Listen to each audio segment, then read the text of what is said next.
vocês! Está começando mais um programa Café com Crise!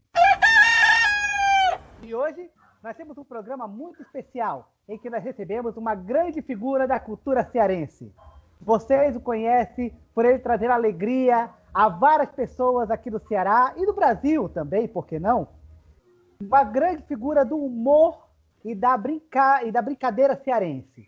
Ele, Bené Barbosa, que vocês podem conhecer pela alcunha de Papo de Rim. E aí, Bené? Tudo bem? Tudo na paz. Muito obrigado, é uma honra muito grande estar aqui no Café com Crise e dizer da minha alegria de estar aqui e participar desse bate-papo com vocês. Eu espero que seja tão bom para vocês como já está sendo para mim. Maravilha, Bené. Com certeza vai ser, porque você realmente é uma figura marcada aqui na nossa cultura.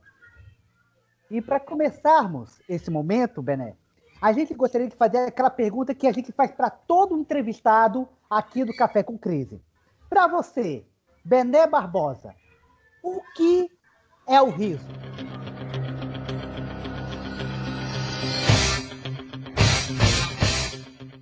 Na minha modesta opinião, humor é a maior manifestação e expressão da inteligência humana. Porque aqueles que lidam com o riso, ou que quando se ri, quando se diz uma frase que para muita gente pode ser batida, pode parecer um clichê, mas que rir ainda é o melhor remédio, é uma verdade absoluta. Então, o rir é essa vitamina que traz benefícios extraordinários, não só para o corpo, mas principalmente para a alma. E a gente precisa rir mais, a gente está muito sisudo ultimamente. O mundo tem se tornado uma aldeia de revoltados, o que é extremamente triste. Infelizmente, essa é uma verdade que se apresenta. E ter pessoas como você fazendo as pessoas rirem é uma forma de também poder amenizar, mas também poder sair um pouco desse clima pesado que a gente vive hoje em dia. E falando nessa parte do riso, da função do riso, quando foi que você, Bené, sentiu que você ia tornar o riso a sua profissão? Há quanto tempo você trabalha com a função de rir? Eu gosto de separar o tempo naquilo em que você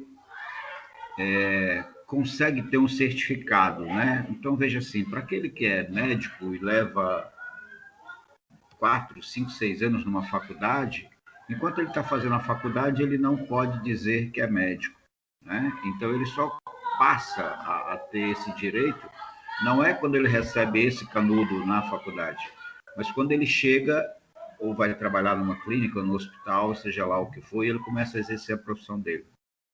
Eu começo muito cedo, na infância eu já tinha essa coisa de dizer que eu ia trabalhar em televisão. Com 10, 12 anos eu já dizia lá em Sobral para todo mundo que eu ia para o Rio de Janeiro para trabalhar na Globo. E aí eu fui para o Rio de Janeiro muito cedo, com 15 anos, para fazer teatro. Mas eu considero que a minha profissionalização ela se dá no Faustão, né? É quando eu passo por um teste de realmente profissionalização em 2008, e ali eu acho que eu consigo chegar e dizer, não, eu estou formado, né? Eu já posso representar o humor do Ceará de uma forma digna, de uma forma inteligente e, acima de tudo, respeitosa, não só com o público, mas com todos aqueles que me antecederam no humor, como Chico Anísio, como Zé Modesto, como Falcão, Quintino Cunha, Renato Aragão, enfim, essa casta que existe aqui no Ceará, que é além do que pode se compreender em outros estados, né? Então, você, no caso, você sente que a sua formação foi mais voltada... Pronto. Então, nesse caso, pronto. No caso, você se sentiu formado na parte do humor a partir da televisão. É isso que você está querendo dizer? Essa foi a sua escola? Não, a minha escola é o teatro. Eu gosto de teatro. Eu acho que você não forma ninguém nas artes cênicas sem você passar pelo teatro. Existe hoje uma filosofia de se fazer pão sem trigo, e eu não concordo com isso. A internet, esse veículo maravilhoso, extremamente mal usado, ele comete um grande mal para a humanidade quando não é ele, mas a consciência humana nos leva a acreditar que todos nós estamos no mesmo patamar. E nós não estamos, felizmente, né? Nós não estamos, felizmente, no mesmo patamar. Eu jamais serei um Chico Anísio, eu jamais serei um Renato Aragão. E se eu for buscar a história desses dois grandes nomes, e o Chico é um gênio, o Chico passou pelo rádio, pelo teatro, pelo cinema, pela televisão, pela literatura, pelas artes plásticas, pelo musical. Aí você forma um gênio, né? Quer dizer, o gênio não se forma, mas ele já vem pronto. Mas esse gênio só se notabiliza gênio porque ele consegue transitar por vários lugares. Então, eu sou um cara de teatro. Tive no meu caminho, obviamente, não só o teatro. Eu trabalhei no teatro, na televisão. Eu começo primeiro em televisão. Aos 16 anos, eu já trabalhava na TV Globo como office boy. E depois eu largo tudo para me dedicar à minha carreira artística, mesmo sem ter a menor noção do que seria isso. E a vida me levou ao ponto de eu ir para o Rio de Janeiro, e quando eu chego ao Faustão, passaram-se 27 anos desse tempo, né? Então, eu não acredito, sinceramente, eu não acredito que a gente consiga fazer um produto bom, formar um grande profissional só pela internet. Eu vejo esses fenômenos que aparecem na internet, que quando vão para as outras áreas, não conseguem ter o mesmo resultado. Não conseguem fazer um bom show, não conseguem segurar uma plateia num teatro. Quando vão fazer cinema, não corresponde, porque são linguagens completamente diferentes, né? E cada uma tem as suas características e que a diferenciam. Eu gosto muito do rádio, né? O rádio tem essa possibilidade de fazer aquilo que é pouco feito hoje, que é fazer o ouvinte criar uma imaginação, criar um cenário em cima daquilo que ele está ouvindo. Quando você entrega o produto pronto, com imagem, com áudio, com trilha, com efeito, isso precisa ser muito bom, porque não é o elemento tecnológico, sempre é o humano, né? Um dos maiores gênios da comédia mundial chama-se Charlie Chaplin, Charles Spencer Chaplin. E ele não dizia absolutamente nada. E ele consegue se traduzir para todas as línguas do mundo, sem dizer absolutamente nada. E se você vai para as outras áreas, você vai chegar no Woody Allen, que tem um texto maravilhoso, você tem o Monty Python na Inglaterra, você tem o Milor Fernandes aqui no Brasil, que tem uma capacidade de uma inteligência extraordinária de se traduzir humoristicamente para o mundo. Então, eu não acredito que a gente consiga fazer pão sem trigo nesse sentido. A gente precisa de todas, sabe? Eu fiz circo, eu fiz publicidade, então eu fiz espetáculo no meio da rua. Isso cria uma armadura tão extraordinária que a gente consegue se defender de todas as intempéries que o palco ou a plateia às vezes pode lhe colocar. Quanto mais você se prepara, quanto mais caminhos você segue, mais apto você fica para a sua profissão. Pronto, como você disse, no caso de Charlie Chaplin, Monty Python, Woody Allen, todos sabiam fazer humor porque entendiam a linguagem onde eles estavam inseridos no seu trabalho.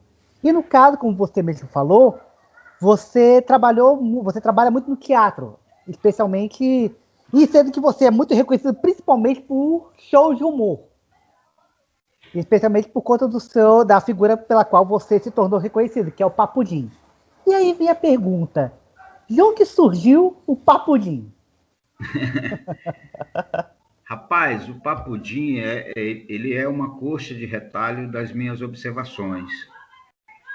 um personagem, ele nunca tem uma só característica, né?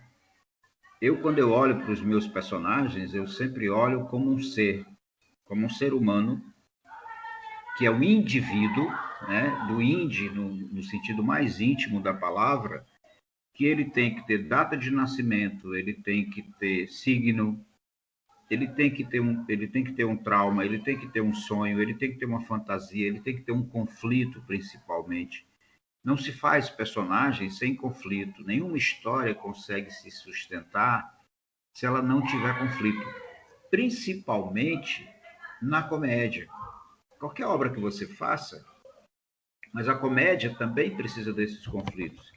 E o teatro me deu essa condição de construir um personagem dentro dessa minha coxa de retalhos, porque assim, essa forma de fazer um boêmio surge em 1996, 97 mais ou menos, quando eu trabalhava com o Tiririca, e eu fingi que estava bêbado para ele. Eu era o produtor dele na época, e eu fingi lá em Manaus que eu estava bêbado, e ele acreditou. Então, nesse momento, eu sabia que eu tinha um personagem, mas ele se transforma em Papudi anos depois, observando as reações da sogra do meu irmão para com ele. Então, o conflito do Papudim, na maioria das vezes, foi feito em cima dos conflitos que o meu irmão tinha com a sogra dele.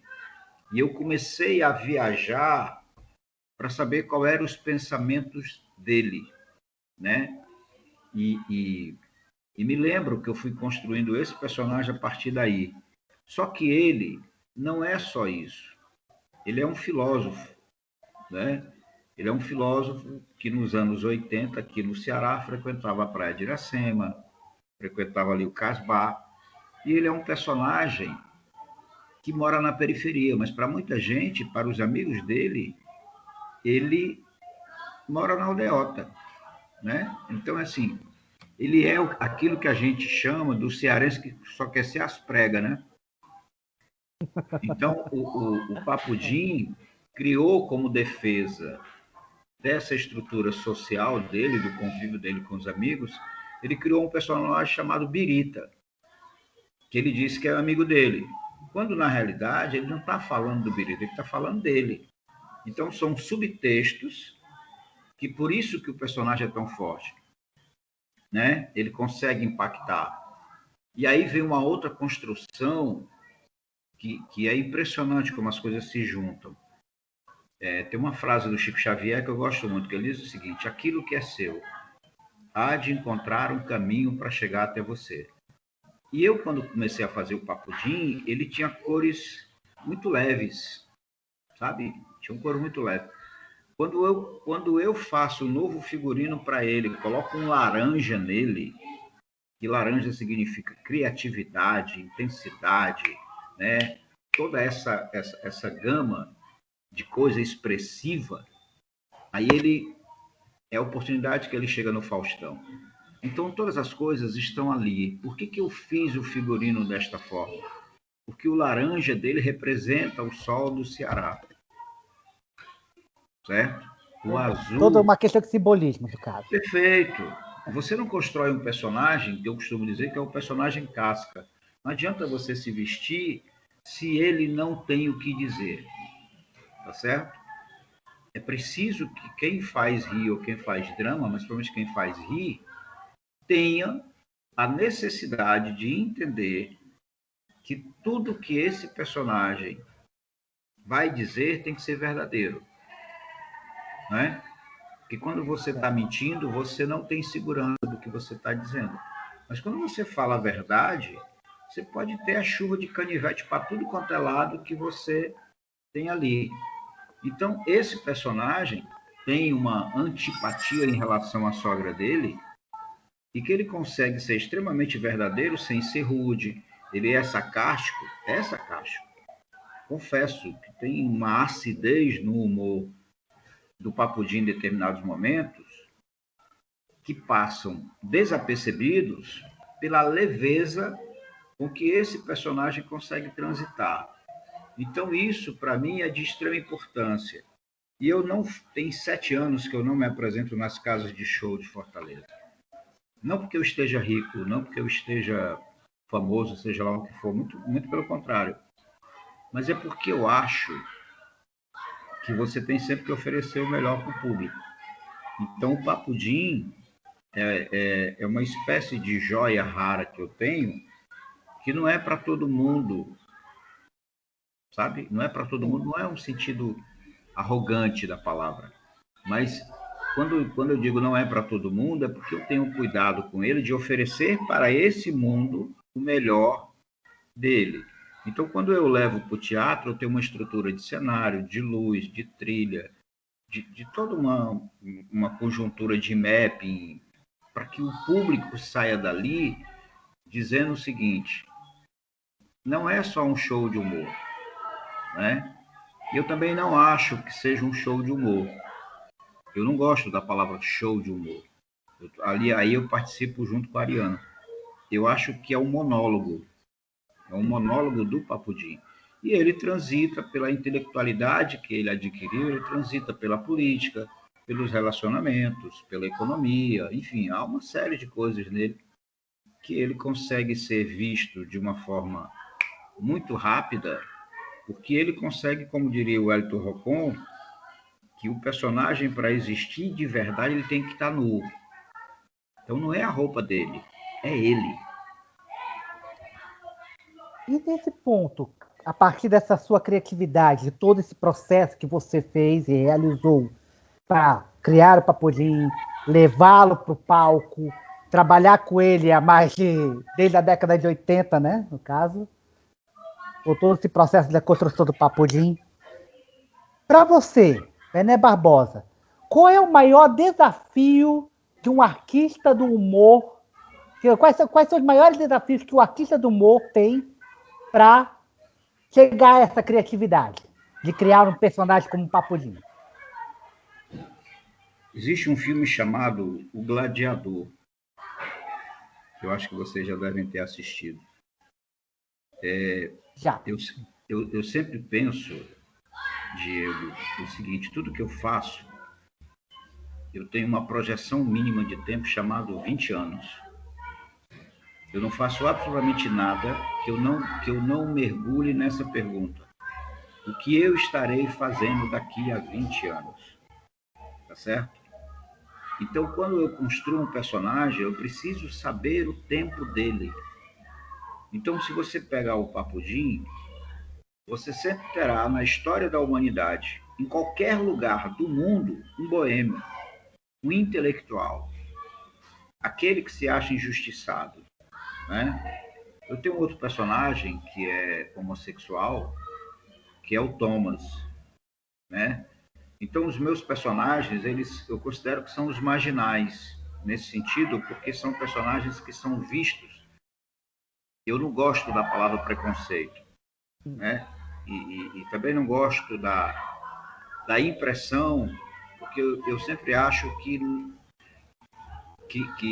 como é que você cria um personagem como o Papudim e que aparentemente poderia ser criticado, ter uma aversão a ele, porque ele parece ser alcoólatra, isso, aquilo, outro, e muito pelo contrário. Ele é extremamente aceitável. Tem me permita só fazer aqui um pequeno relato.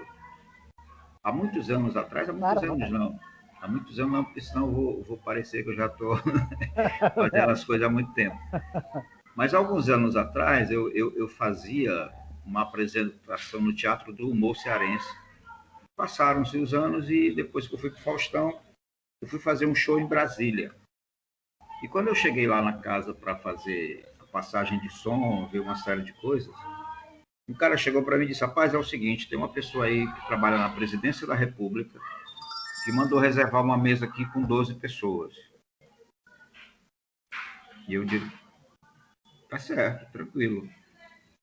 E aí, quando terminou o show, essa mesa estava lá e o rapaz veio falar comigo. Acabou tornando-se um amigo meu chamado Alexandre.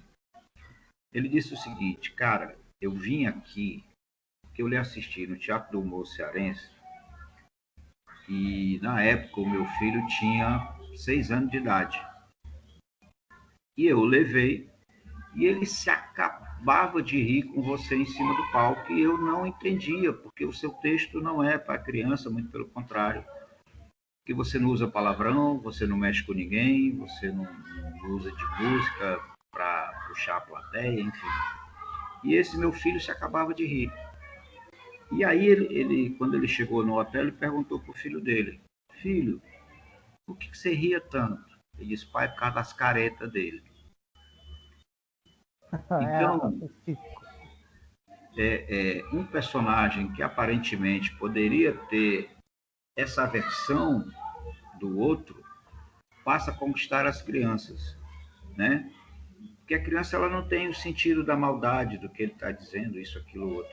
E eu sempre gostei de construir os meus textos na primeira pessoa, sabe? Nunca é o fulano, ciclano, beltrano.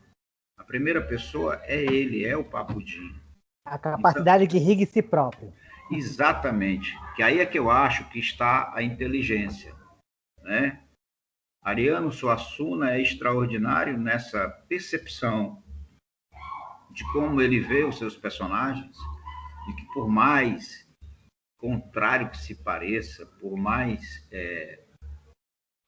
coisas que se tenha a criticar, seja no adultério da mulher, seja na hipocrisia da igreja, seja nesse imperialismo dos coronéis que existiam na época, e ainda existe, a gente não pode negar isso, né? E seja na esperteza de sobrevivência do João Grilo e do Chicó, porque o cara está roubando. Não, ele não está roubando. Ali é uma coisa de sobrevivência, né? Você está defendendo? Não estou defendendo o ato errado. Eu estou apenas relatando o que os personagens fazem. Então, acho que isso é de extrema importância para quem vai construir um personagem, imagine o que vai estar fazendo daqui a 20 anos. E só para fechar, voltando ao Gladiador. No início do filme, o Máximos Décimo lá, que é o general, ele diz uma frase que para mim é extraordinária. Ele diz o seguinte: o que você faz aqui ecoa na eternidade.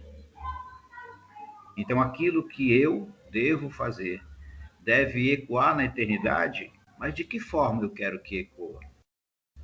Então, eu quero que ecoe com alegria, com respeito, com uma possibilidade, inclusive, de reflexão. E o texto do Papudim, eu sempre penso nisso, ele tem que ser reflexivo. O humor não pode ser a coisa gratuita. Todo artista, além de ser a voz do povo, tem que fazer esse mesmo povo pensar sobre as suas ações e sobre tudo que está acontecendo em torno dele. Um legado que represente, da mesma forma, uma coisa divertida, mas também uma coisa positiva e reflexiva. Perfeito. Com certeza. Perfeito. Maravilha. E quando você... Pronto, no caso, você, Bené, já teve toda uma experiência, como você relatou aqui, de teatro, de filme, de televisão, e agora você também tem um canal, né, que é o Se Abrindo do YouTube. Sim. Quais são as diferenças que você sente entre o humor dessas plataformas? Eu vejo o seguinte, existe um mercado, Diego, e o mercado dita regras, tá? Para lhe ser muito sincero, dos ditos humoristas que aparecem como YouTube ou YouTubers, eu só considero um. Eu só considero o Whindersson Nunes. Porque eu vi no palco, eu vi no teatro e sei da capacidade desse rapaz. Os outros, para mim, é invenção. Sendo muito sincero, eu não consigo ver. Aqui não é, aqui é uma forma de comercial que eu estou falando, né? A inversão no sentido vender algo ou o quê? No sentido vender. Porque se você pegar, por exemplo, olha, você quer ver uma coisa? Quando você diz assim, música sertaneja. Eu gravei um vídeo ontem com o Papudim, chamado Bate Papudim para o canal. E um ouvinte, uma pessoa que assiste o canal, obviamente nesse momento é fictícia, pergunta o seguinte: o que que eu faço para ser um cantor sertanejo? E o Papudim responde: nada. Por quê? Porque cantor sertanejo nesse país não é sertanejo, não é cantor, né? E não sabe, não tem absolutamente nada da música sertaneja, só fala de bebida, chifre e rapariga.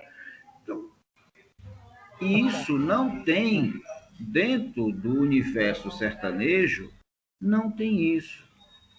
É disso que eu estou falando. Então, quando você cria assim, o fulano de tal, humorista do YouTube, meu amigo, você para ser humorista, você tem que passar, no mínimo, pelo teatro, pela televisão e pelo rádio. Se você não consegue fazer isso, né, você não pode dizer que você é humorista, ou que você é ator, ou que você é cantor. É lá de cabeça, né? As coisas se relacionam desta forma, né? Então, o que eu vejo hoje é uma indústria que coloca música dizendo que a música é isso, coloca personalidades, influência digital, escambau a quatro, sabe? São rótulos. Então, existem hoje empresários que investem pesado nas redes sociais para criar produtos. Ou seja, mais uma questão de imagem do que de conteúdo. Exato. Do que eu estou falando, se daqui a 20 anos o fulano de tal que hoje tem 15 milhões, 40 milhões de seguidores no YouTube, se daqui a 20 anos ele ainda existir, segurando pelo menos 10% desse povo, eu diria, não, esse cara era o que estavam dizendo lá atrás. Eu nunca gosto e pela minha experiência, até porque eu fui produtor de muita gente, eu tenho um feeling muito maior para saber quem tem talento do que para fazer show, por exemplo. Eu acho que eu sou humorista por acidente, mas hoje o que eu vejo é que existe um mercado e esse mercado dita as regras, tá certo?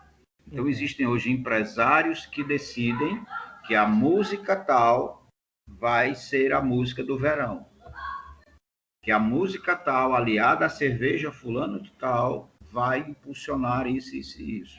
Então, se você for hoje fazer uma pesquisa, quer ver um detalhe? Se você fizer uma pesquisa hoje, existe um canal no YouTube que ele é de funk. Ele tem bilhões de visualizações. Bilhões. Isso não existe em lugar nenhum do mundo. Por mais que você goste de água, você não passa o dia todo bebendo água. Então, só para retratar aqui, para fechar, quando eu fiz o canal por uma questão muito mais além dos 20 anos que eu estou falando. Hoje eu estou com um instituto chamado Instituto Se Abrindo. O Instituto Se Abrindo é aquilo que eu considero do ecoar na eternidade. Então, o que é que eu penso? O Instituto Se Abrindo não é um lugar para formar novos humoristas. É um lugar para cuidar da arte, da preservação da arte. Então, lá, eu vejo que a música tem que estar associada à dança, que tem que estar associada ao cinema, que tem que estar associada ao show de humor, que tem que estar associada ao espetáculo, que a internet tem que trazer o desenho animado 3D, tudo isso em conjunto, e a gente não pode ter o preconceito de achar que o humor é melhor do que o drama, que é melhor do que o cinema, que é melhor do que o teatro. Enquanto a gente não se entender parte do todo, nada, absolutamente nada, vai funcionar. Então, assim, o canal Se Abrindo, ele é a ponta do iceberg do Instituto. Então, o Instituto vai, além disso, dessa questão da arte, ele pretende ser altamente sustentável. Ele pretende ser altamente sustentável por quê? Porque eu não acredito que o artista que é patrocinado por um governo possa ter a liberdade de falar mal desse governo. Não é falar mal, perdão. A expressão é criticar aquilo que está errado, né? Nós, os artistas, Entendo. fomos influenciados durante muitos anos e até hoje, tanto é que existe um edital aqui no Ceará chamado Mecenas, e eu participo dele. Se a gente vai buscar a história, quem é o mecenas? Antigamente eram os reis que patrocinavam os artistas. E você acha que esse povo criticava aquilo que estava errado? Não. Não. Então o artista não pode ter partido político. Ele pode até ter, mas ele não pode se manifestar politicamente, porque toda vez que ele faz isso, ele comete erros. O artista não pode ter nenhuma ideologia em que ele consiga manifestar isso verbalmente para todo mundo ouvir como forma de defesa. Eu não defendo nenhum tipo de ideologia política, porque hoje eu tenho liberdade para dizer isso. Porque todas elas falharam. Por que elas falharam? Porque elas colocaram aquilo que elas pensam como primeiro lugar. Então, assim, se eu acho que tudo que eu penso está certo, o que é isso? Ditadura, cara. Então você tem uma ditadura de direita, uma ditadura de esquerda, uma ditadura de centro, isso, aquilo, outro. Então, assim, eu particularmente acho que a gente deve pensar qual é o mundo que a gente está construindo das artes, inclusive, porque a cada dia que passa, e aí nessa pandemia, nós fomos colocados numa inquisição, em que a arte foi a primeira coisa a parar e a última a voltar, e esse país tornou-se o exército de perseguidores dos artistas. A gente vê porque quando acabaram com o Ministério da Cultura, que a gente não pode falar nada hoje. Então, assim, o artista não pode, não é que ele não possa, ele não deve, pelo menos na minha opinião, se manifestar politicamente, né, para poder defender A, B, C ou D. Ótimo, foi uma reflexão excelente. Eu vi essa sua reflexão, Bené. Também é ótimo saber que você tem esse instituto Se Abrindo, que trabalha essa questão da arte. Tanto é que nós vamos deixar depois aqui na parte aqui de baixo do programa informações a respeito desse Se Abrindo. E agora, eu gostaria de convidar você a fazer parte para encerrar o programa, do nosso momento. Momento Piada Besta!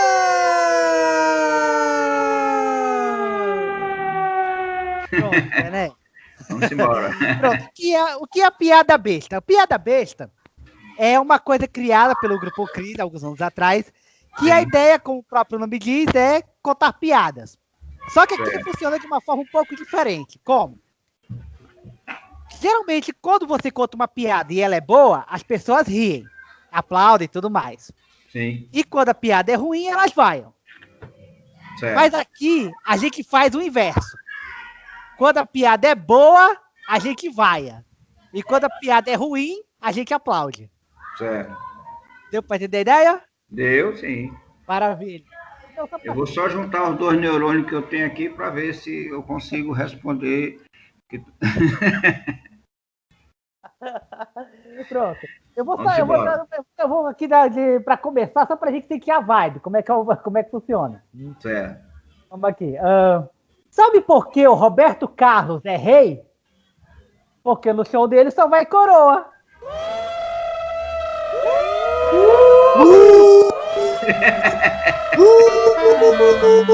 Primeira vez que alguém vai! Olha, deixa eu só lhe dizer aqui uma coisa.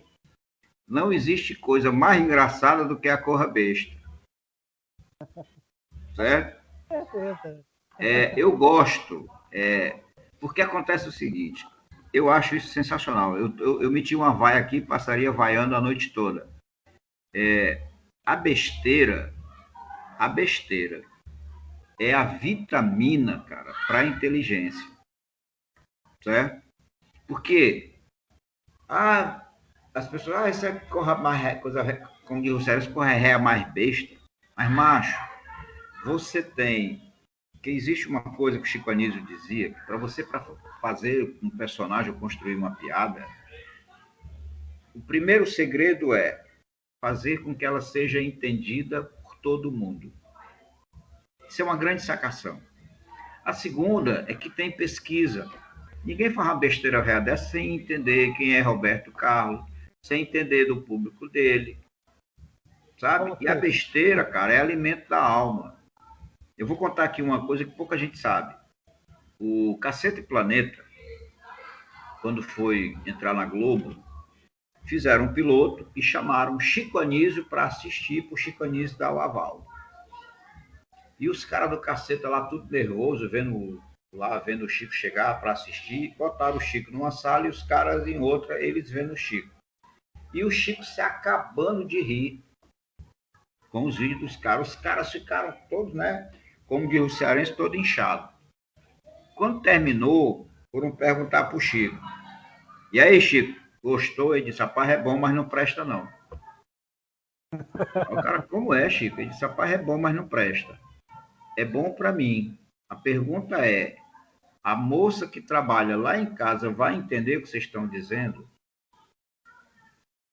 Entende?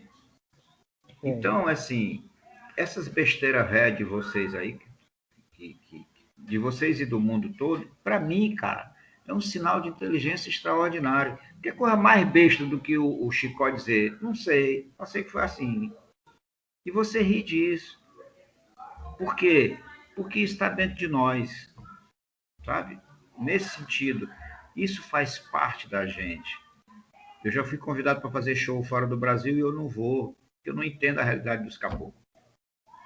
Né? Eu preciso conhecer a história do norte-americano. Eu preciso estar lá, que é para eu saber. Eu fui fazer um show em Sergipe uma vez, e sempre que eu vou para a cidade eu faço uma pesquisa. E quando eu cheguei lá, eu fui entrar, eu era o quarto humorista a entrar. Imagina, você ter 3 humoristas contando uma história e você ser o quarto, o último a entrar. Você não tem mais plateia. Só que eu tinha na manga uma carta extraordinária, que era uma expressão que na época lá era a grande gíria do momento, que bastava você dizer que o povo se acabava de rir. E foi aí que eu entrei, falando exatamente isso. E a plateia veio. Então, essas besteiras são sensacionais. Tem mais que eu tô doido para vaiar. Pronto, aí no caso, você agora.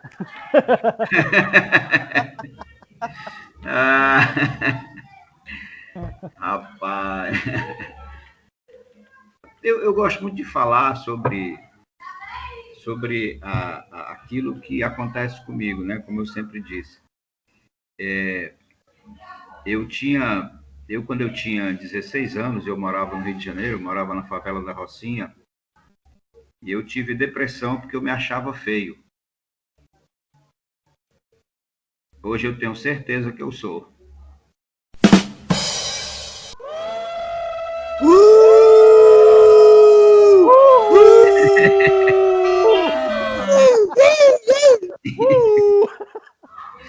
Poxa, foi uma coisa maravilhosa esse momento aqui com você, Bené. Muito obrigado por você ter comparecido. Foi realmente uma experiência fantástica. E se houver uma outra oportunidade da gente poder repetir, seria maravilhoso. Eu agradeço mais uma vez o convite e me coloco à disposição para a gente fazer isso ao vivo. Qualquer dia desse, todo mundo junto, porque eu sou de uma família que tinham 18 irmãos, sabe? Eu gosto de ruma, literalmente eu gosto de gente. Eu criei um projeto chamado Terça de Graça, que agora está fazendo 10 anos, que já levou mais de 100 mil pessoas ao teatro. E eu gosto de ver gente, né? Gente faz bem para a gente, literalmente falando. E essa pandemia veio mostrar que a gente precisa estar mais em contato com as pessoas. Então, para mim é uma alegria muito grande estar aqui, agradecer a vocês, desejar todo o sucesso do mundo e me colocar à disposição para que a gente possa, no futuro, entender o que é o Instituto Se Abrindo, porque o Instituto Se Abrindo ele veio para os invisíveis. Então, ele vai ser feito. O meu sonho é que ele seja feito um instituto em cada cidade do estado do Ceará. Em cada cidade, nos 184 municípios desse estado. Eu pretendo sair desta encarnação deixando pelo menos esse legado de que nós possamos ter um instituto em cada cidade. E nós vamos começar pela mais pobre, porque é lá que habita a necessidade. É lá que a gente vai encontrar pessoas como Patativa do Assaré, como Expedito Celeiro, como Braulio Bessa, como muita gente que não tem a menor possibilidade de se mostrar artisticamente. Então, ele terá projetos como Ler e Rir, né? Ler e Rir, que é um projeto infantil. Terá o De Repente Cordas e Cordéis, o Acordeon, o Curto Humor, o Terça de Graça, e mais uma série de coisas que a gente vai fazer para poder deixar coisas boas para a eternidade, como diria o gladiador. Maravilha, Bené. Lembrando mais uma vez que a gente vai deixar depois aqui o endereço do Instituto Seabrida aqui na descrição do vídeo. Mais uma vez, obrigado por ter comparecido. Um grande abraço. Obrigado, querido. Foi ótimo ver você. E, pessoal, obrigado a todos que estiveram nos escutando e nos vemos na próxima. Até mais, pessoal. Até mais, Bené. Até mais, meu irmão. Tudo de bom.